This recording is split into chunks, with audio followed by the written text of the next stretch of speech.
Բժիշկները չեն պահում էթիկայի տարրական կանոնները, օրինակ դուքով խոսելը։ Բոլորս շատ լավ հասկանում ենք, որ պլաստիկ վիրաբուժության մեջ գոյություն ունի բիզնեսի տարրեր։ Եթե դու բիզնեսի եւ բժշկության այդ բալանսը խախտում ես եւ ընկալում ես որպես բիզնես, արդեն հիվանդը քո համար դառնում է կարծես թե այսպես արքու ծախի կներեք, բայց առարկա։ Կոսմետոլոգները պետք է պարտադիր ունենան կոսմետոլոգիական լիցենզավորում։ Ցավոք սրտի մենք այս պահին ունենք անգամ բարդություններով հիվանդներ, նեկրոզված դեմքերով ֆեյսլիֆտի վրա։ Այս բարդությունները, որ ասում եք, մենակ կոսմետոլոգիական միջամտությունների մասին չէ, ընդհանրապես պլաստիկ գեղեցկության ոլորտի բարդություններ են, ես դա անվանում։ Պացիենտը կամ բուժարում ձեզ դիմում է, որպեսզի գեղեցկանա եւ իր մոտ առաջանում է առողջական բավականին լուրջ վնասումներ։ Instagram կլինի, թե Facebook կլինի, պլաստիկ վիրաբույժները դնում են իրենց միայն ստացված արդյունքներ։ Կամ օրինակ աչքը ձգում են, տեսողությունն է վատանում, աչքի տեսքը այլանդակում է, այնպեսին որ չի կարողանում անգամ փակի քնած ժամանակ, պացիենտին պետք է այնպես վիրահատել, որ չզգացվի, որ այդտեղ վիրաբույժի ձեռք է կպել։ Պացիենտները շատ լավ էս վերջերս հասկանում են, թե ինչքանով է դա խաբուսիկ, եւ ֆիլտրն են հասկանում, եւ ֆոտոշոփն են հասկանում։ Ունիկալ դեպքեր ունենք, որ միշտ կրծքագեղձի վրա դրված է մեծ այդ լոգոյի նշանը, որ չերևա, որ սպիրը այլանդակած են, այդպես է կոչվում, այլանդակող սպի է կոչվում։ Մենք չունենք գիշեր, ցերեկ, մեզ հիվանդը կարող է զանգել ցանկացած ժամի, բոլորս այսպես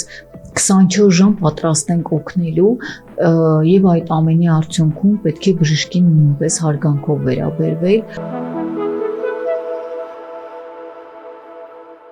Բարև ձեզ, դուք լսում եք դիտում եք Մեծ Գործ փոդքասթը, այսօրվա իմ հյուրը պլաստիկ վիրաբույժների հայկական ասոցիացիայի նախագահ, պլաստիկ վիրաբույժ Աննա Սարգսյանն է։ Աննա ջան, բարև ձեզ, շնորհակալություն հյուրընկալվելու համար։ Բարև ձեզ, շնորհակալ եմ։ Աննա ջան, դուք եզակի բժիշկներից եք, ովքեր հետևում են եւ մասնագիտական եւ մարդկային էթիկային, հատկապես պացիենտների հետ աշխատելիս։ Օրինակ ես չեմ ճանաչում կամ շատ քիչ բժիշկներ եմ ճանաչում, ովքեր պացիենտի հետ սկզբից մինչև վերջ խոսում են դուքով։ Ինչքանով է կարևոր բժշկի կողմից կոմունիկացիան, ընդհանրապես կոմունիկացիայի հմտությունները։ Շնորհակալ եմ նախ հրավերի համար եւս մեկ անգամ եւ իրականում շատ ցավոտ թեմաներից մեկն եք բարձրաձայնում, որը այս պահին մենք կարծես թե այսպես հիմնախնդիրներից մեկն է Հայաստանում, ես կնշեի, մենք անգամ եթե տեղյակ եք ստեղծել ենք էթիկայի հանձնաժողով, որտեղ պացիենտները շատ են բողոքում, որ բժիշկները չեն պահում էթիկայի տարրական կանոնները, օրինակ դուքով խոսելը։ Եվ շատ դեպքերում պացիենտի հետ խախտում են թե այդ էթիկայի կանոնը, թե ընդհանրապես պացիենտի հանդեպ հարգալից վերաբերմունքը եւ պացիենտին ընկալում են ընդհանրապես որպես այսպես ինչ որ հերթական մի անցումային մի էտապ, որը իհարկե չի կարելի, մեղմ ասած, պետք է ամեն մի պացիենտին ընդունելուց դու հասկանաս, որ դու կարող ես լինել պացիենտի դերում եւ ինչքանով քեզ տհաճ կլինի, եթե քո հանդեպ այդպես վարվեն։ Ես իրականում միշտ ի սկզբանե, երբ որ ինչ-որ մեկին ընդունում եմ կամ ինչ-որ մեկի հետ խոսում եմ, միշտ մտածում եմ, որ այդ դերում կարող է լինել եսը։ Եվ բնականաբար, երբ որ դու այդ արդեն կողմից ես նայում, դու միշտ փորձում ես եւ հարգալից վերաբերվել եւ հարգել ամեն մեկի ինքնությունը եւ ամենամինիմալը դա դուքով խոսել, որովհետեւ քո հանդեպ քո դիմացը նստած է անց ոչ թե հերթական ինչ որ մի պլաստիկ վիրաբուժության այսպես զոհը ես կասեի։ Պետք է միշտ հարգանքով լինել եւ մենք ունենք մեծ էթիկայի կանոնաշարք, որը պետք է իհարկե միշտ պահպանել։ Դա մեր բժշկության, ես կասեի երևի թե եթե ոչ կեսը, բայց բժիշկ լինելու հիմնավոր սյուներից մեկն է։ Հիմնականում պլաստիկ վիրաբույժների դեպքում կա այդ ընկալումը, որ մենք բիզնեսի մի մաս ենք, մրցակցում ենք եւ այլն, բայց այդ մոտեցումը Գոնե ես չեմ զգացել մյուս բժիշկների մոտ, ովքեր ավելի շատ հակված են փրկչի գաղափարին, որ մենք փրկում ենք կյանքեր, մենք փրկիչներ ենք, ու դա բնականաբար բերում է այդ վերաբերմունքին, որ թույլ են տալիս իրենց անհարգալից վերաբերմունք պացիենտի հանդեպ, երբեմն թվում է թե շատ ընկերական, բարեկամական են շփվում, բայց այդ բարեկամական շփվելը, հենց դույով շփվելը շատ դիսկոմֆորտ է ստեղծում։ Իհարկե, տեսեք, պլաստիկ վիրաբուժությունը ինքը այսպես միշտ առանձնանում է։ Ինչքան էլ մենք չուզենանք բառը օգտագործենք, բայց բոլորս է շատ լավ հասկանում ենք, որ պլաստիկ վիրաբուժության մեջ գոյություն ունի բիզնեսի տարրեր։ Ցավոք սրտի դա նշեմ, եւ բալանս է պետք պահել։ Ու շատ բժիշկներ այդ երբ որ բալանսը չեն կարողանում պահպանել, այսինքն եթե բժշկության մեջ գոյություն ունի բիզնեսի տարրեր, դու պետք է կարողանաս բալանսավորել այնպես, որ պացիենտը տեսնի բժշկությունը իր հանդեպ եւ ոչ թե բիզնեսը։ Թեև եւ բնականաբար ամենա այսպես ֆինանսապես կայացած մասնագիտություններից մեկն է եւ անմիջապես մենք գործ ունենք ֆինանսի հետ։ Եթե դու բիզնեսի եւ բժշկության այդ բալանսը խախտում ես եւ ընկալում ես որպես բիզնես, արդեն հիվանդը քո համար դառնում է կարծես թե այսպես արքու ծախի կներեք, բայց առարկա եւ արդեն այդ դեպքում ոչ մի բժիշկ հարգալից չի վերաբերվի իր պացիենտին։ Բայց պետք է վերջիվերջո հասկանալ, որ ինչքան էլ մենք ֆինանսի հետ կապ ունեցող մասնագիտություն ենք, մեր հիմքում բժշկությունն է եւ մենք բոլորս ավարտել ենք բժշկական համալսարաններ, այսինքն մենք տվել ենք թե Հիպոկրատի այդ երթումները, հա, մենք պետք է միջից լինենք բժիշկ եւ իհարկե այդ ամենը, այդ բիզնեսային վարվելավոճերը եւ այլն մեզ մոտ կա։ Դա չի կարող չլինել։ Դա ամբողջ աշխարհի պլաստիկ վիրաբուժության մեջ մեծ մաս է կազմում, բայց առաջի ամենամեծ դերը պետք է դու լինես բժիշկ։ Դու պետք է հիվանդին նախ որպես բժիշկ ընկալես, ընդունես եւ հետո արդեն առաջարկես այն բոլոր միջամտությունները, որոնք որ այո, որոշ մի մաս նաեւ բիզնեսի հետ կապ ունեն, որովհետեւ այստեղ եւ գեղեցկության այսպես նորմեր են, եւ բիզնես է, եւ շատ թանկ մասնագիտություն է ինքնին։ Աստիճանաբար անցում ենք անում հենց պլաստիկ վիրաբուժությունը որպես բիզնես, իրականում երբ որ խոսում ենք պլաստիկայի մասին, միանգամից խոսում ենք նաև պլաստիկ վիրաբուժության զոհերի մասին, ինձ շատ կանայք են գրում, դիմում, թե այս պահին ինչա կատարվում շուկայում, երբ ամեն մեկը մի սալոնում, մի գեղեցկության սրահում ինչ-որ անկյունավարսնում ու սկսում է շրթունքներ լցնել, ճիշտն ասած չգիտեմ բժշկական ճիշտ տերմինները, բոտեքսներ անել կամ ավելին ինչ-որ թելերով ձգումներ են անում, որոնք երբեմն կարող են անդառնալի հետևանքներ ունենալ։ Այդ դուք ինչպես եք վերաբերվում դրան, որովհետև սա պլաստիկ վիրաբուժությանը ուղղակիորեն առնչվող խնդիր է, չէ՞։ Ընդհանրապես այդ հետևանքների հետ դուք առերեսվում եք ու եթե առերեսվում եք, ապա ինչ լուծումներ եք գտնում կոնկրետ պացիենտների համար եւ ընդհանրապես շուկան առողջացնելու ուղղությամբ։ Տեսեք, ցավոք սրտի իհարկե ոչ միայն առերեսվում ենք, այլ հենց մենք ենք առերեսվում, որովհետև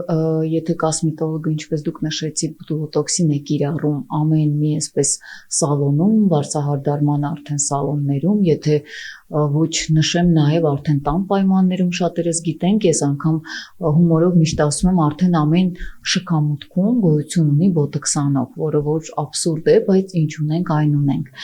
Բարդության հետ միշտ առնչվում է պլաստիկ վիրաբույժը, որովհետև դուք եք հասկանում, որ կոսմետոլոգի իրավասություններից դուրս է եւ ինքը տեխնիկապես չի կարող օգնել բարդության պարագայում, հա, եթե ինքը բոտոքսինը ներարկեց եւ աչքը փակվեց, պացիենտը դիմում է պլաստիկ վիրաբույժի։ Թեման շատ այսպես մեծ է եւ Հայաստանի Հանրապետությունում այս պահին մենք մշակում ենք կարգավորումներ, նաեւ ասեմ, որպես մի մարդ, որը նաեւ նախարարության կից աշխատում է որպես խորհրդատու, այս ամենը մենք քննարկել ենք, որ պետք է մենք դնենք իրավական կարգավորումներ, որովհետեւ եթե դու ուզում ես որևիցե երկրում, անկախ նրանից դա կլինի Գերմանիա, Հայաստան, ԱՄՆ, որևիցե դաշտ կարգավորես, պետք է սկսել իրավական կարգավորումներից։ Ինչքան էլ դու փորձես խղճին ինչ որ հա ասելով որ մի արեք կամ սխալ եք անում, դա չի օգնելու։ Ես ավելի շատ այնպիսի մարդ եմ, որ վստահ եմ, որ եթե լինի իրավական կարգավորում, եթե կոսմետոլոգը իմանա, որ իր արած ոչ լիցենզիոն ներարկման հետևանքով ինքը օրինակ ենթարկվի իրավական պատասխանատվության եւ ֆինանսական պատասխանատվության, հավատացեք, մեծ մասը 10 անգամ կմտածի, մինչեւ որ վարսահարդարման որևիցե սալոնում ձեզ կներարկի ինյեկցիոն միջոցառում կանի։ Եվ հիմա մենք մշակում ենք մեծ փաթեթներ սկսած այդ ձեր ասած փոքր կլինիկաներից, որ ամեն մի ինչ որ այսպես շենքում, հա, շքամուտքում բացել են կլինիկաներ, որտեղ կատարվում է այդ միջոցառում, այսինքն պետք է սկսել եւ կլինիկաներից, այդ տեղակայումներից, որտեղ այդ մասնագետներն են, եւ իհարկե պետք է մասնագետները անցնեն լիցենզիոն չափորոշիչներ, ամբողջ աշխարհով է այդպես։ Եվ պետք է թույլ չտանք, որ ամեն մեկը իրավունք ունենա Հայաստանի Հանրապետությունում կատարել տվյալ գործողությունը բերելով անդառնալի հետևանքների որոշ դեպքերում։ Մենք չունենք ինչպես գիտեմ, չունենք անձի կամ կոնկրետ մասնագետների լիցենզավորման։ Շատ լավ հարց տվեցիք, ուրեմն տեսեք, արդեն մենք 27 թվականից մշակել ենք, որ ոչ միայն բուժկենտրոնը ստանա լիցենզավորում, որովհետև դուք գիտեք, բուժկենտրոնները անցնում են լիցենզավորման հատուկ գործընթացներ,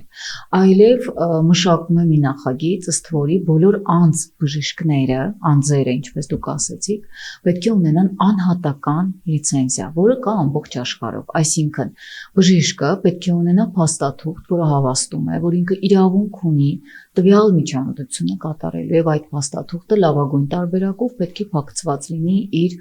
պատի վրա, կլինիկայի, որտեղ որ ինքը ընթացակարգն է անում այդտեղ եւ այլն։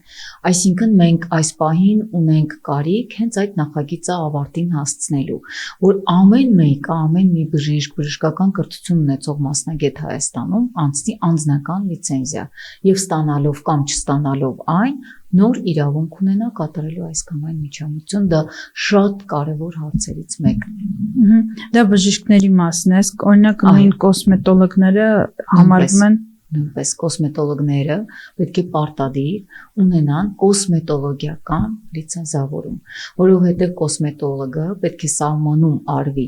որ մասնագետը իրավունք ունի զբաղվելու օրինակ ինյեկցիաներով, պետք է ունենա բժշկական կրթություն, ըստ այդմ անցնի լիցենզավորում,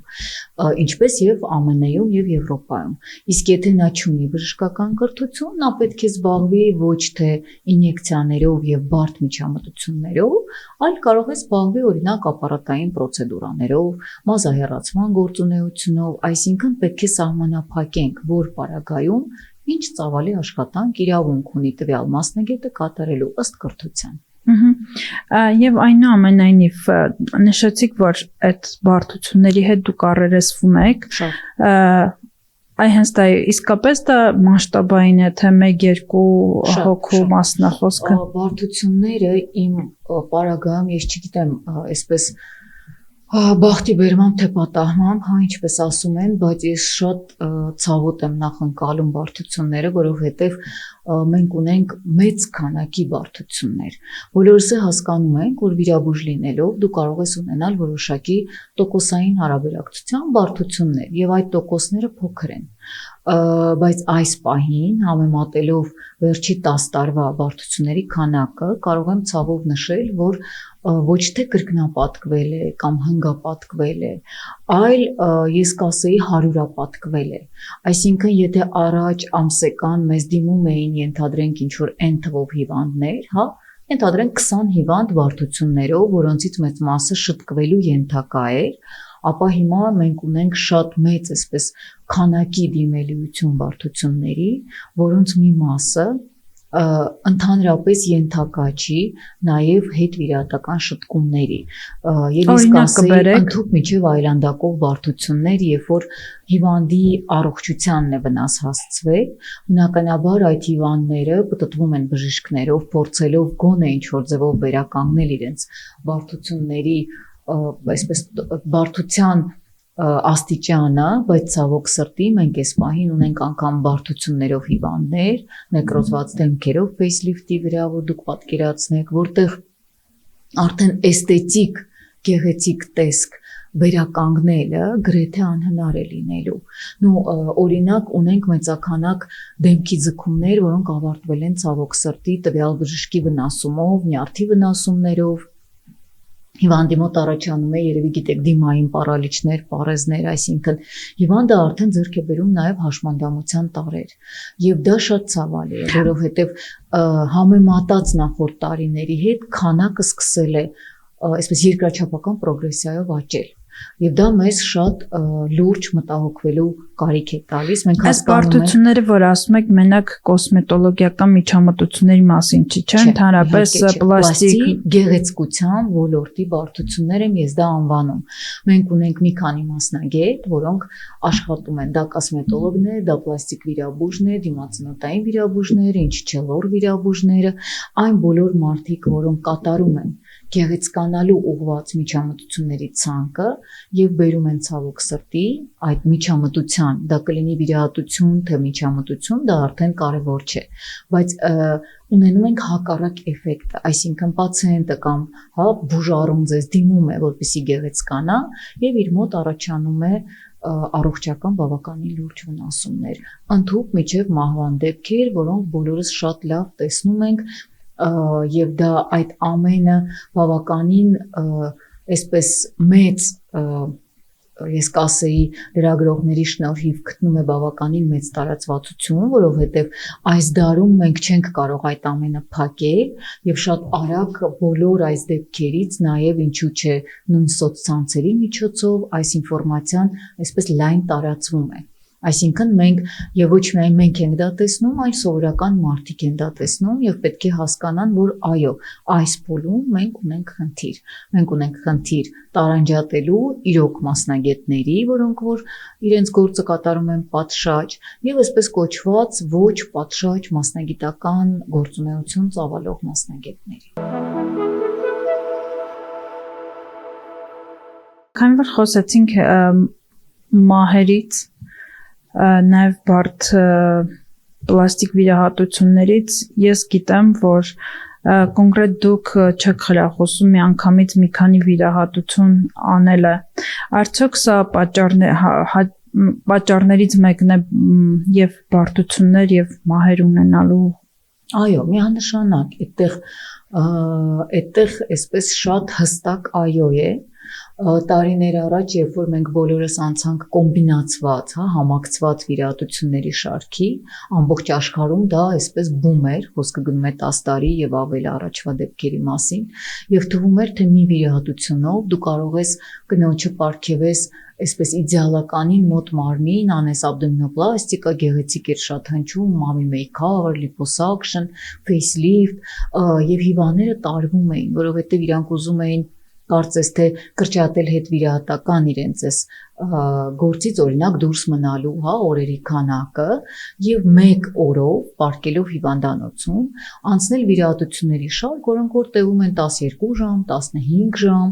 այսինքն դուք եք հասկանում, որ տեխնիկապես որպեսզի մեկ կնոջ կամ տղամարդու պացիենտի վրա կատարվի 4-5 վիրահատություն, պետք է բավականին երկարատև անցկայացման պայմաններում աշխատի մեծ թիմ։ Դա բերեց նրան, որ հաշվարկվեց, որ մեծ հետ վիրահատական բարդություններ ունենք մենք։ Մենք ասված ենք պլաստիկ վիրաբույժներս, ամբողջ աշխարհը ցույց տվեց բարդությունների մեծ խումբ եւ բոլորը հասկացան, որ դա այդքան էլ լավ միտք չէր։ Եվ սկսած 2020 թվականից շատ շատերը սկսեցին կոմբինացված վիրահատությունները մերժել, այս կամ այն առողջական պատճառով։ Դրանից հետո սկսեցին կրճատել վիրահատության ժամերը, այսինքն եթե օրինակ դու գիտես, որ տվյալ 2 վիրահատություն անհամատեղելի է, դու այն չես կատարում։ Կատարում ես փուլային։ Սկզբից առաջինը, հետո երկրորդը։ Փուլային ինչ է նշանակում, սկզբից առաջինը, հետո որոշակի ժամանակ անցնելուն պես 6 ամիս, 1 տարի կարող ես կատարել հաջորդը, որպեսզի հիվանդի առողջությանը անմիջապես վնաս չտաս։ Եվ իհարկե անմիջապես մենք հաշվարկում ենք հետվիրահատական հակացությունները։ Եթե դու ունես օրինակ 12 ժամանոց վիրահատություն եւ հիվանդի ենթադրենք քաշը գերազանցում է նորման եւ կբերի ճարպային էմբոլիայի, տրոմբեմբոլիայի, դու պետք է պարզապես մերժես նման երկարատև վիրահատությունները, այսինքն որ խնդրեմ հայերեն ասեք, այդ ճարպային ենթադրում եմ ճարպային քաղցն լիպոսակցիայի ժամանակ դու ունես վտանգ ու ռիսկը շատ բարձր է, որ ճարպի այդ լիպոսակցիայի ժամանակ, երբ որ դու հանում ես մարմնից ճարպի այդ, այսպես ասեմ, սովորական ժողովրդային լեզվով ասած ճարպի փոքրիկ մոլեկուլը կամ կտորը ասեմ, կխցանի զարկերակ, այսինքն դու պետք է հասկանաս ինչքան երկարատև է վիրահատությունը, այնքան քո ռիսկը բարձր է եւ չպետք է հիվանդին տանես այդ ռիսկի, որովհետեւ ոչ մի հիվանդ դա չի գիտակցելու։ Հիվանդները բժիշկներ չեն, իրանք չունեն մշակված հետազոտություններ, որոնք որ ցույց են տալիս, որ օրինակ 6 ժամից ավել տևող վիրահատությունների պարագայում քո ռիսկերը կրկնապատկվում կամ եռապատկվում են։ Դրա համար գոյություն ունի վիրաբույժ, որը պետք է կարդա արդի գրականությունը, բոլոր հետ վիրահատական այդ ռիսկերը հաշվի առնելով որոշում կայացնի։ Արդյոք պետք է նման ռիսկային վիրահատության տանել հիվանդին։ Վերջը մենք գեղեցկության ոլորտ ենք, մեզ դիմում են առողջ բուժառուներ կամ գրեթե առողջ, այսինքն մենք վերցնում ենք այն բուժառուներին, որոնց առողջական պարամետրերը նորմայի սահմաններում են, եւ մենք չպետք է ինքներս այդ բուժառուի մոտ առաջացնենք, ինչպես դուք նշեցիք, մահվան դեպքեր, այսինքն մենք պետք է ինչքանով որ հնարավոր է դրանից խուսափենք նախավիրահատական ֆիլտրներով, դա այդպես է կոչվում։ Եթե դու տեսնում ես, որ պացիենտը չպետք է անցնի այդ վիրահատությունը, կամ դու տեսնում ես, որ ինքը ռիսկի զոնայում է, դու պետք է մերժես, անկախ նրանից, որ քո ֆինանսը կփոքրանա, հա, այսինքն հասկանում եմ, որ շատ երիտասարդներ ուզում են շատ մեծ քանակով վիրահատեն, այսինքն այդտեղ տարբեր անձնական պատճառներ կարող են։ Երիտասարդներ նկատենք երիտասարդ բժիշկներ, իհարկե, բնականաբար, որ երբ որ վիրաբույժը տարիքով է եւ ունի հիվանդների մեծ քանակ, արդեն ձեռք բերված, այսպես անուն, ինքը ավելի հեշտ է կողմնորոշվում, նախ իր փորձն է մեծ, երկրորդը իր համար ավելի հեշտ է տվյալ 100 հոգուց 5 հոգուն մերժելը, բայց եթե երիտասարդ մասնագետ է եւ իր ամբողջ այդ ամսվա վիրահատությունների քանակը այդ 2-3 վիրահատությունն է, երիտասարդ մասնագետի մոտ կա այդ զգացումը, որ ոչինչ, վիրահատեմ, ոչինչ չի լինի։ Նախ փորձը թույլ չի տալիս ճիշտ գնահատել իրավիճակը, երկրորդը այդ զգացումը, որ հիվանդների քանակը շատ փոքր է եւ ինքն էլ ուզում է վիրահատի։ Դա պետք է կարգավորել այսպես կոչված գայդլայններով, հա, կամ պրոտոկոլներով ռուսերեն, ինչպես ասում են, կրկին ամբողջ աշխարհում գոյություն ունի չափորոշիչների ցանկ։ Եվ մենք պետք է պարզապես իրավաբանորեն դնենք այդ չափորոշիչները եւ արգելենք, որպեսզի դա չթողնենք բժշկի էլի խղճի կամ բժշկի փորձի վրա, պետք է ունենանք որոշակի գայդլայն կցված տվյալ վիրահատությանը, օրինակ, երբ կարելի է անել աբդոմինոպլաստիկայի ործավալը եւ որի հետ դա կարելի է որի հետ կարելի է այդ ամենը համակցել։ Քանի վիրահատություն կարող է վիրաբույժը համակցել, ինչքան ժամ պետք է դա տևի։ Մենք չպետք է այդ որոշումը թողենք անձի կամակատար այսպես որոշման վրա։ Պետք է որոշակի չափորոշիչներ լինեն, սահմանափակումներ, որովհետև ցանկացած դուք եք հասկանում ոլորտ, որտեղ որ չկա չափորոշիչ, ինքը դուրս է գալի հսկողությունից։ Աննա ջան, խոսենք այդ համակցված վիրահատությունների մասին, որ վիրահատություններն են թույլատրելի համակցել եւ որոնք թույլատրելի չեն կամ կատեգորիկ խիստ համադրելի չեն։ Օրինակ, վերջին շրջանում բավականին գովազդվում է նաեւ հայկական շուկայում մամի մեյքովերները, նախ կուզեմ դուք բացատրեք դա ինչ է նշանակում ու արդյոք այդ խմբի մեջ բոլոր վիրահատությունները թույլատրելի են, որ միաժամանակ արվեն։ Իհարկե ոչ, թույլատրելի չեն։ Հայաստան, այո, դեռ նոր է հասել այն մեր այսպես ասած ալիքը, որը եղել է 10-15 տարի առաջ, մամի մեյքավը շատ գեղեցիկ բառ հորինվեց աշխարհում, եւ իմաստը նա է, որ ծննդաբերությունից հետո կնոջ մարմինը ենթարկվում է փոփոխությունների, եւ ես էլ որպես կին, որ 2 բալիկ ունեմ, հասկանում եմ, որ ցանկացած մայրիկ ինքը միշտ այսպես իր հոգու սրտի ներսում ուզում է նորից վերադառնա այն երիտասարդ կնոջ մարմնի տեսքի, որը ունեցել է մինչև ծննդաբերությունը։ Ծննդաբերությունը միշտ բերում է որոշակի փոփոխությունների։ Դա թե կրծքագեղձերի մասով է, թե որովայնի շրջանի, կարող է լինել կախվածություն, ճարպի ավելացում, հակառակը շատ կանայք ունեն բավականին մեծ քանակով քաշի կորուստ եւ ամբողջությամբ իջեցում, այսինքն եւ որովայնի շրջանի եւ կրծքագեղձերի շրջանի, եւ այդ ամենը բերում է նրան, որ կինը ուզում է մի վիրահատությունով բոլոր այսպես խնդիրները կարծես թե միավորելով լուծի։ Եթե առաջ այո, դա մենք շատ այսպես ոգեշնչված ընդունում էինք եւ թույլատրում էինք, ապա վերջին տարիներին հստակեցված է, որ մամի քավերի ցուցումները պետք է լինեն շատ այսպես խիստ։ Օրինակ, եթե դու ունես քաշային կնոջ քաշի ավելցուկ կամ BMI, այսպես ինդեքսներ գոյություն ունեն, հա, body mass index-ը, որը հաշվարկվում է հատուկ ձևով, եթե BMI-ը բարձր է եւ ինքը արդեն իսկ բերելու է հետվիրահատական բարդությունների, դու պետք է կարողանաս համակցես ոչ ավել քան 2 վիրահատություն։ Ընդ որում այդ վիրահատությունների ծավալները պետք է տևեն 5-6 ժամ ոչ ավել, որովհետև եթե դու 6 ժամից ավել կատարում ես վիրահատություններ, օրինակ աբդոմինոպլաստիկա, կրծքագեղձերի ռեդուկցիոն վիրահատություններ, դա համատեղ է լաբիոպլաստիկայի հետ, լիպոսակցիայի հետ, դու միանշանակ որոշ տոկոս դեպքերում կստանաս շատ մեծ հետվիրահատական բարդություններ։ Եթե դու ունես BMI ցածր հիվանդներ, այսինքն կնոջ քաշի ավելցուկ չի նկատվում եւ փոքր ծավալի աբդոմինոպլաստիկա է, ենթադրենք նիհար է ընդամենը ստորին հատվածում ավելցուկ կա, կամ օրինակ իմպլանտներ է, ոչ թե ռեդուկցիոն է, ապա այո, կարելի է համատեղել։ Ամեն դեպքում պետք է հասկանալ, որ 5-6 ժամից ավել ենթարկել հիվանդին ընդհանուր անզգայացման պայմաններում մեծաքանակ վիրահատական միջամտությունների, գուցե եւ ոչ բոլորի մոտ, բայց մեծ տոկոս պացիենտների մոտ կբերի բարդությունների եւ դրա պատասխանատուն միայն դու ես, որովհետեւ որոշումը կայացնում է վիրաբույժը, ինչքան էլ կինը ցանկություն է հայտնում։ Աննա ջան, ես ճիշտ ասած Instagram-ով կամ տարբեր սոցիալական ցանցերում տեսնում եմ ռիլեր, որ ցույց են տալիս դեմքի շատ բավականին տրավմատիկ վիրահատություններ ձգում են ու վստահ չեմ, որ Հայաստանում կան, բայց ռուսական, բելարուսական շուկաներում դրանք կան։ Կինը, եթե օրինակ 50 տարեկան է, 60 տարեկան է, վիրահատությունից հետո մոտավորապես 15-20 տարի ավելի երիտասարդ է երևում, բայց միևնույն ժամանակ այդ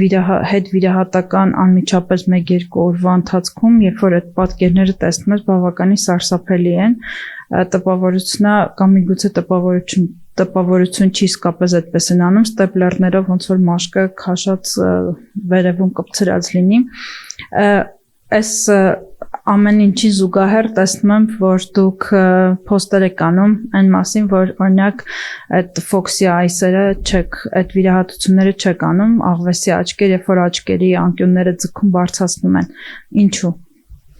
Շատ լավ հարց եք տալիս, որովհետև արդեն եկել է Հայաստան, այդ ամեն ինչ տեսնում եք Instagram-ով, սոցցանցերով, երևի 1 տարի է, որ Հայաստանում նույնպես ցավոք սրտի ես կասեմ, եւ ստեպլերներով են ձգում եւ ամեն ինչով, եւ ինչն է խնդիրը, որ social մեդիաներով, այսինքն Instagram կլինի, թե Facebook կլինի, պլաստիկ վիրաբույժները դնում են իրենց միայն ստացված արդյունքներ, դե դա բնական է։ Եվ եթե 100 հոգուց 1 հոգի մոտ է լավ ստացվում, այդ 1 հոգին է դրված հետ վիրահատական գեղեցիկ նկարով, բայց այն 99-ը, որի մոտ արկա է բարդություններ, հետքեր են մնում, նեկրոզներ, նյարդն է դիմային վնասվում, այսպես պարալիչ է լինում, այսինքն իջնում է բերանի անկյունը եւ այլն, կարող եմ մոտ 100 հետ վիրահատական բարդություն նկարագրել, կամ օրինակ աչքը ձգում են, տեսողությունն է վատանում, աչքի տեսքը այլանդակում է, այնպեսին որ չի կարողանում անգամ փակի քնած ժամանակ, այդ ամենի մասին կարծես չեն ուզում զրուցեն, որպեսզի հիվանդները կան եւ վիրահատվեն։ Ինչի եմ ես մերժում, նախ ես միշտ մերժում եմ այն ամենը, ինչ անդառնալի հետևանք է թողնում մարմնի վրա։ Գերձգումները,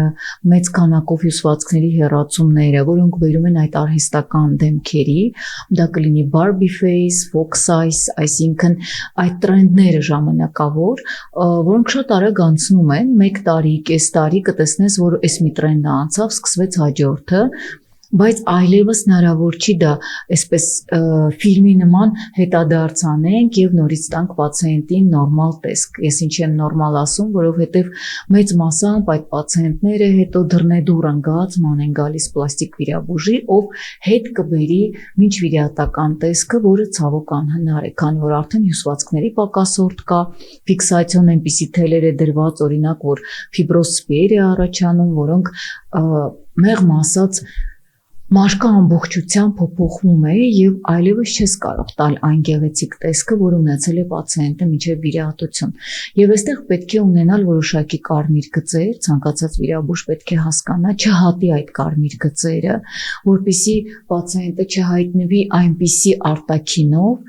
որ արդեն այլևս հնարավոր չէ շտկում անել։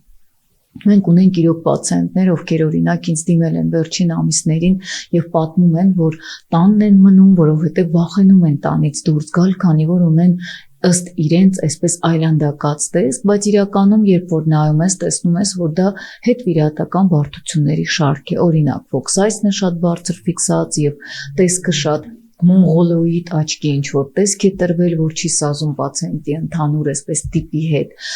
կամ նեկրոզներ են առաջացել, այդ գերձգման, ձեր ասած որ ստեպլերի նման ձգվում է, շատ դեպքերում սնուցումը խանգարվում է եւ բերում է դեմքի կեսի կորստի, կամ այդ ձգման հետևանքով նյարդն է վնասվում եւ հետագայում այսպես դեմքի միմիկան աղավաղվում է եւ մարդ չի կարողանում խոսել, ժպտալուց անկյունն է իջնում, անգամ ջուր խմելուց լցվում է այդ ջուրը, այսինքն պետք է հասկանալ, որ պլաստիկ վիրաբույժի դիմաց կանգնած է պացիենտ բուժառու, որը առողջ է դիմում եւ իր գեղեցկության չափորոշիչները ունի եւ եթե դու գիտես, որ որևիցե վիրահատություն ագրեսիվ է, տրավմատիկ է, ապա ցանկալի է խուսափել։ Եվ ամբողջ աշխարհը հիմա այս պահին գնում է ոչ թե արհեստական դեմքերի այդ artificial face-երը, դա արդեն կարծես թրենդից դուրս է գալիս, հակառակը գնում են natural looking, շատ կտեսնեք դրսի այդ top մասնագետները ամենաայսպես պրոֆիները գրում են, որ պացիենտին պետք է այնպես վիրահատել, որ չզգացվի, որ այդտեղ վիրաբույժի ձեռք է կպել, այսինքն գեղեցկացնել, երիտասարդեցնել, բայց չտալ արհեստական եւ գերձգված տեսք։ Եվ այդ դեպքում պացիենտները շատ գոհ են լինում։ Դու կարծես իրանց վերադարձնում ես իրանց երիտասարդությունը, բայց չես աղավաղում, չես այլանդակում իրենց դեմքի արտահայտությունը։ Այդ մասը պետք է շատ ուշադիր լինել եւ երբևէ տրենդներով չտարվել։ Աննա ջան, հիմնականում պացիենտները, երբ որ բժիշկ են ընտրում եւ մասնավորապես պլաստիկ վիրաբույժ, ընտրում են Instagram-ի նկարներով։ Դուք որպես մասնագետ, ով հակառակ կողմում է գտնվում, ունեք ինչ-որ խորհուրդներ պացիենտներին ինչպես ճիշտ կողմնորոշվել։ Իրականում Instagram-ի նկարներով առաջնորդվելը վատ չի, բայց միշտ չի, որ դա կարող է ճիշտ ընտրություն լինել։ Շատ դեպքերում հենց Instagram-ի այդ երբեմն մարդը, որը պրոֆեսիոնալ աչք չունի, կարող է չնկատել, որ ինչ-որ բաներ կեղծված են, նկարներն են կեղծված, ինչ-որ բաներ փակված են կամ նույնիսկ մարքեթինգային հնարքներ են օգտագործում մարմնի վրա, ինչ-որ դեղեր են քսում, որ մարմինը սիրուն փայլի, գրավիչ տեսք ունենա հետ վիրահատական շրջան եւ այլն։ Այսինքն ունեք ինչ-որ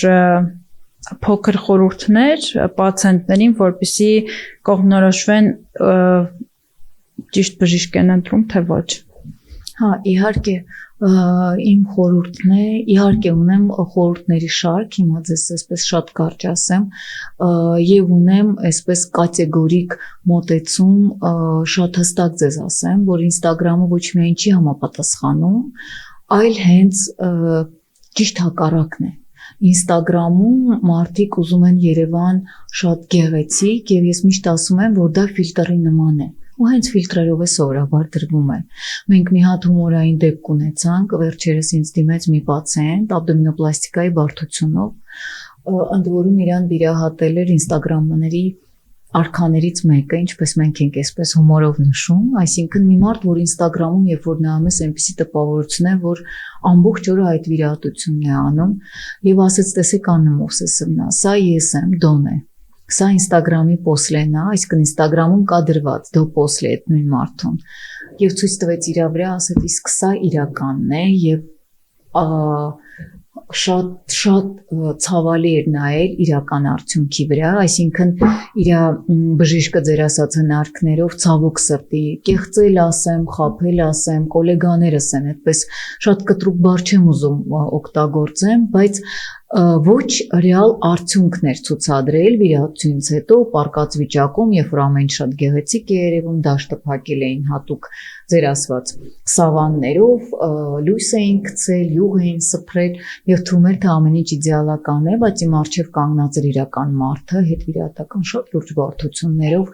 եւ շատ ցավոք սրտի ոչ էսթետիկ արդյունքով։ Եվ ինքը ասեց. Արդյոք դա ճիշտ է, որ Instagram-ում սա է դրված, իսկ արդյունքը սա է, ես հասկացա, որ Instagram-ը ինքը ավելի շատ, գիտեք ոնց, ինքը այսպես մեթոդ է հիվանդներին ինչ-որ գովազդային, այսպես շահելու, իհարկե չպետք է առաջնորդվել եւ պացիենտները շատ լավ էս վերջերս հասկանում են, թե ինչքանով է դա խաբուսիկ, եւ ֆիլտրն են հասկանում, եւ ֆոտոշոպն են հասկանում, եւ տեսնում են, որ կան վիրաբույժներ, ովքեր հետվիրահատական 1 տարվա արդյունքներ չեն ցուցադրում կամ սպին քողարկում են այսպես բլուր են անում, այսինքն կամ դնում են իրանց լոգոյի նշանը, այսպես շատ ունիկալ դեպքեր ունենք, որ միշտ կրծքագեղձի վրա դրված է մեծ այդ լոգոյի նշանը, որ չերևա, որ սպիերը այլանդակած են, այդպես է կոչվում, այլանդակող սպի է կոչվում։ Ես խորհուրդ կտամ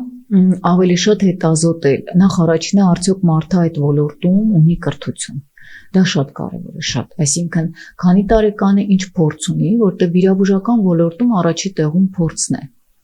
Վերջերս մի հատ երիտասարդ վիրաբույժ հարցազրույցի էր գնացել եւ լրագրողը հարցնում է արդյոք փորձը կարևոր է, ինքը շատ հայտնի մարդու տղա է, որը որ իր հայրը շատ մեծ փորձով պլաստիկ վիրաբույժ է եւ այդ երիտասարդ տղան, որը նոր է դեռ առաջի քայլերն է անում, ասում է, չէ, իհարկե, փորձը ընդհանրապես կապ չունի, բայց բոլորս է հասկանում ենք, որ վիրաբույժի կարիերայի հիմքը դա իր փորձն է։ Ինչի, որովհետև միայն փորձով դու ձեռք ես բերում հմտություն, լավ վիրահատելու եւ գիտելիք, լավ վիրահատելու։ Դրա համար ժամանակ է պետք, հասկանում եք։ Այսինքն դա պետք է հասունանա վիրաբույժը, որ կարողանա եւ իր ձեռքի հմտությունը արդեն թույլ տա, եւ գիտելիքը, եւ այդ երկուսի բալանսը բերի լավ վիրահատության։ Եթե դու տեսնում ես, որ վիրաբույժը փորձը չունի կամ չունի դեռ բավարար գիտելիք կամ ինքը այդ մասնագիտության մեջ չի, օրինակ հարակից մասնագիտությունից է, բայց նաև ենթադրենք ընդհանուր վիրաբույժ է, բայց այսպես նաև կատարում է աբդոմինոպլաստիկա կամ լոր վիրաբույժ է, բայց քիթ է վիրահատում կամ բլեֆարոպլաստիկա, արդեն պետք է զգուշանալ, դա այն փոքրիկ բաներն են, գիտեք, նույն քթի վիրահատությունը օրինակով պետք է անի լոր բժիշկը, թե քթի վիրահատությունը կախված նրանից, թե դա ինչ վիրահատություն է, եթե դա միջնապատի շնչառական խնդիրների հետ է կապված, ապա այո, իհարկե դա կարող է եւ պետք է անի եւ լոր վիրաբույժը, եւ դիմացնոտային, եւ պլաստիկ, եթե դա էսթետիկ վիրահատություն է, պետք է կատարի նեղ մասնագիտացված պլաստիկ վիրաբույժ, որովհետև միայն էսթետիկ վիրաբույժը կարող է պլաստիկ վիրահատություններ կատարել։ Եթե այդ լոր բժիշկը անցել է համապատասխան որակավորում, ես միայն կողմ եմ։ Այսինքն, եթե այդ բժիշկը իր մասնագիտությունից հետո մասնագիտացել է նաև էսթետիկ վիրահատությունների վրա, դրա մեջ ոչ մի վատ բան չկա, դա միայն ողջունելի է։ Եվ մենք ունենք շատ գրագետ եւ կիրթ լոր վիրաբույժներ, որոնք նաև նեղ մասնագիտացել են պլաստիկայի մեջ եւ այժմ այդ երկուսը համատեղում են։ Նույնը դիմացնոտային, ունենք շատ կիրթ դիմացնոտային վիրաբույժներ, ովքեր նորից նեղ մասնագիտացել են, բայց եթե իրանք մասնագիտացված չեն, այլ պարզապես այսպես տարին 1-2 անգամ ուղակի, ինչպես հայերն են ասում, ձեռքի հետ են կատարում, դա իհարկե անընդունելի է, որտեղ այդտեղ սխալվելու հավանականությունը շատ մեծ է։ Երկրորդը, որ պետք է անպայման նայել այդ վիրաբույժի շատ վատ բան կասեմ, բայց գնացուցակին։ Եթե դուք տեսնում եք, դա էլ է շատ կարևոր կարմիր այսպես բան է, գիտեք ինչպես են ասում, ազդանշան։ Եթե դուք տեսնում եք, որ անընդհատ ինչ որ դեմպինգային քաղաքականություն է, զեղչ կամ ինչ որ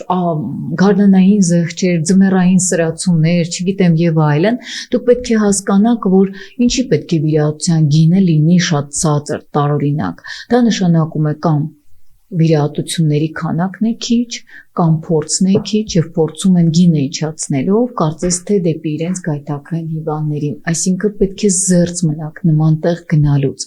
որովհետեւ պլաստիկ վիրաբուժությունը ինքը խանութ չէ, որ օրինակ գիրքը 50% զեղ չեն եւ նույն գիրքը լինի։ Դուք եք հասկանում, որ դա բժշկություն է, գոյություն ունի վիրահատությունների ինքնարժեք, եւ եթե վիրաբույժը հրաժարվում է այդ ինքնարժեքի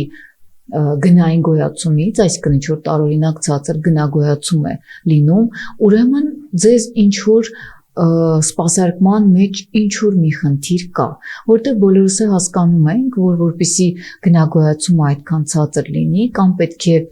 որակը իջնի, կամ պետք է վիրաբույժը լինի նոր կամ չունենա վիրահատություններ, որ համաձայնվի նման գնացուցակով աշխատելու։ Դա երկրորդ շատ կարևոր կարմիր գիծ է։ Բայց փոքր զեղչերը ամեն դեպքում ընդունելի է։ Փոքրի մասին ընդունելի է։ Իհարկե, ես հիմա խոսում եմ այդ վեր, որ այդպես ինչ որ 50%, 100%, 70% զեղչերի մասին է խոսքը։ Տարօրինակ, հասկանում եք, երբ որ տեսնում ես, որ վիրաբույժի ամբողջ էջը զետեղված է այդ գնային քաղաքականությունով, այսինքն ինքը ավելի շատ բիզնեսի ինչ որ մարդ է, ոչ թե բժշկական։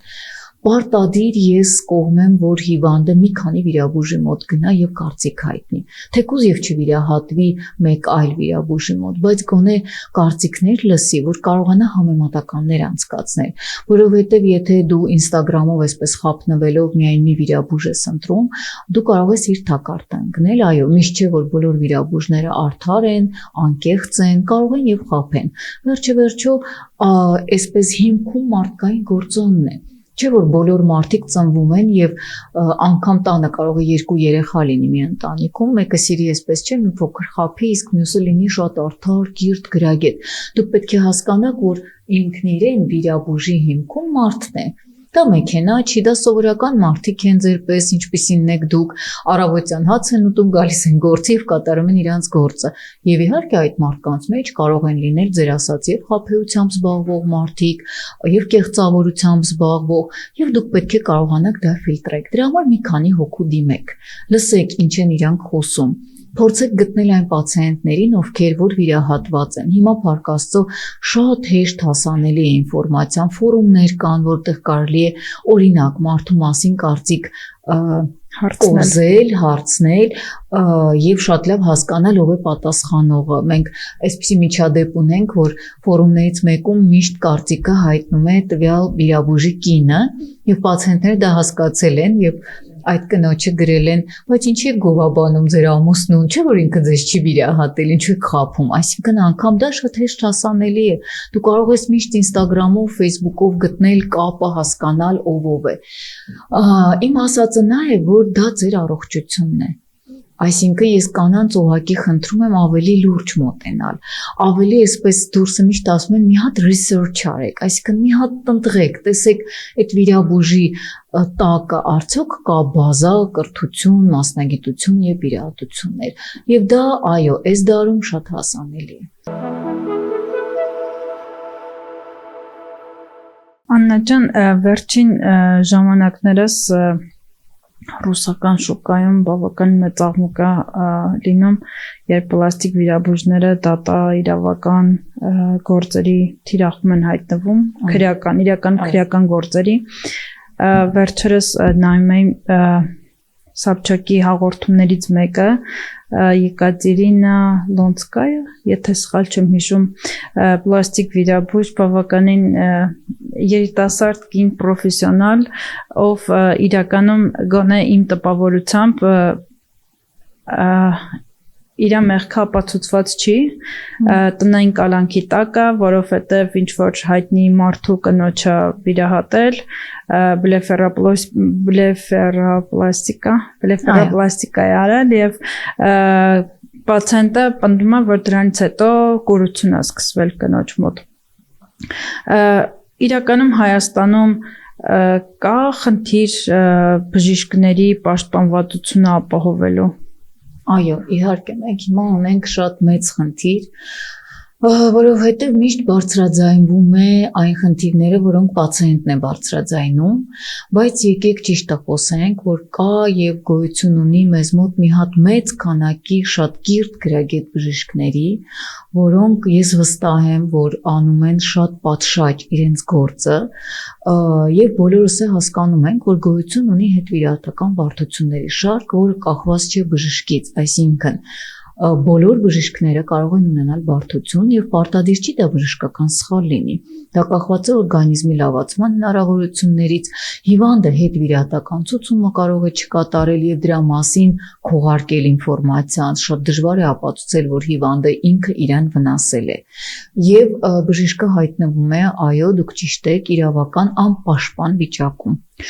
Ինչ ենք մենք մտածել, քանի որ մենք երևի թե ամենաշատն ենք այս խնդիրների հետ առնչվում պլաստիկ վիրաբույժներս, որովհետև պլաստիկայում բարդությունը ընկալվում է որպես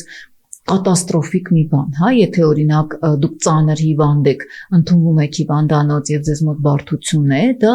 ավելի մեղմ է ընկալվում, բայց եթե դուք առողջ եք գնում եք գեղեցկանալու եւ գեղեցկանալու տեղը ձեզ մոտ առաջանում է ինչ որ բարդություն, դա այսպես մեծ նեգատիվ է առաջացնում, որովհետև ոչ մեկ պատրաստ չի այդ բարդությանը։ Մենք մեր ասոցիացիայի կողմից հիմա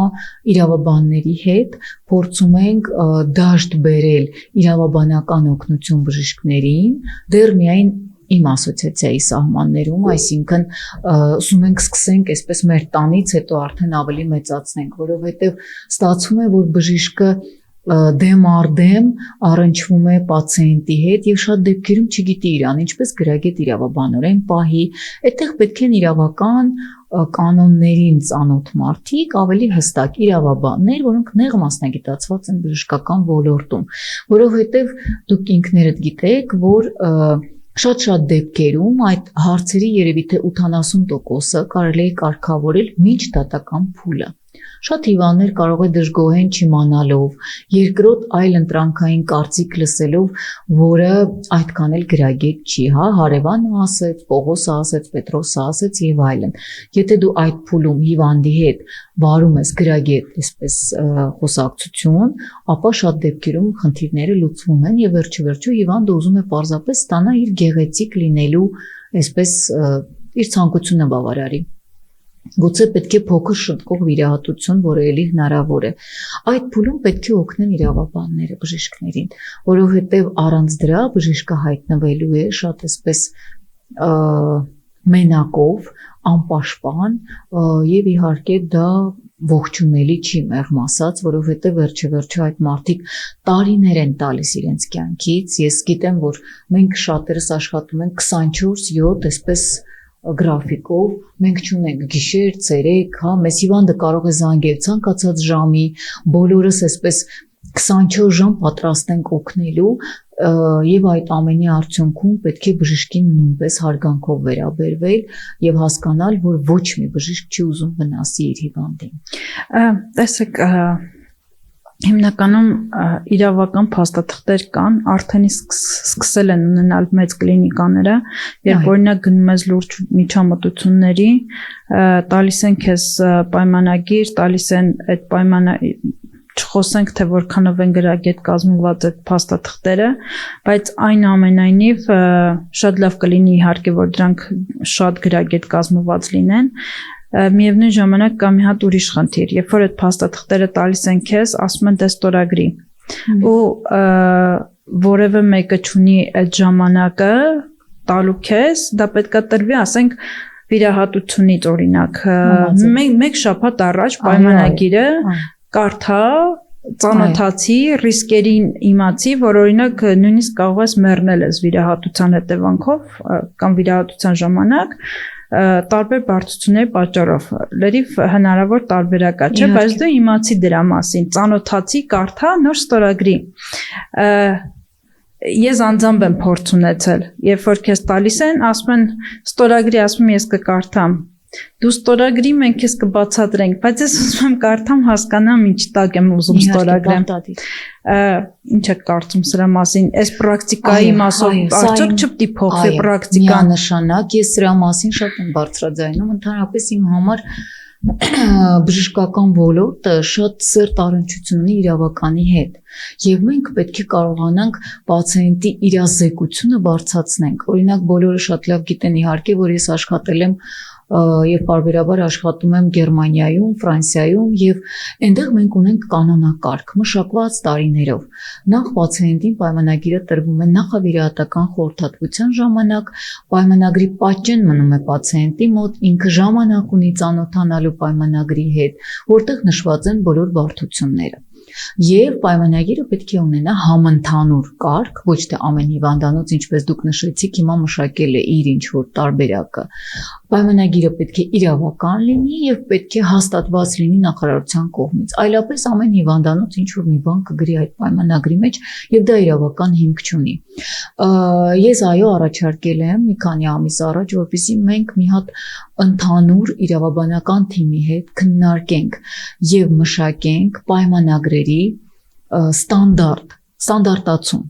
այսինքն ամեն վիրահատությունը ունենա իր համապատասխան պայմանագիրը, անգամ այդ պայմանագրերը թող լինեն ներբեռնված առողջապահության նախարարության էջում դա կլինի կամ ՄՕՀ-ի էջում, ասոցիացիաների էջում, որպեսզի անգամ այն պացիենտը, ում բժիշկը չի բարեհաճում տա այդ պայմանագիրը, իմանա, որ գոյություն ունի այսպիսի պայմանագիր իրավական եւ այնտեղ մանրամասն բացատրված է։ Արդյոք աբդոմինոպլաստիկայից կամ բլեֆարոպլաստիկայից հետո դու կարող ես կուրանալ կամ մահվան ավարտ ունենալ, թե ոչ։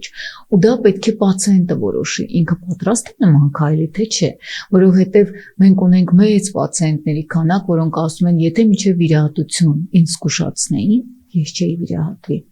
Եվ դա ճիշտ է։ Պացիենտը իրավունք ունի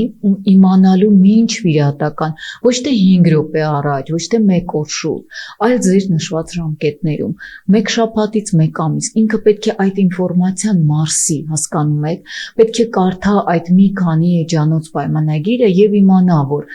այո, ինքը պետք է հոգեբանորեն հասկանա, որ ինքը դիմում է վիրահատական միջամտության, ոչ մաս կտրելու է եկել, ոչ ինչ որ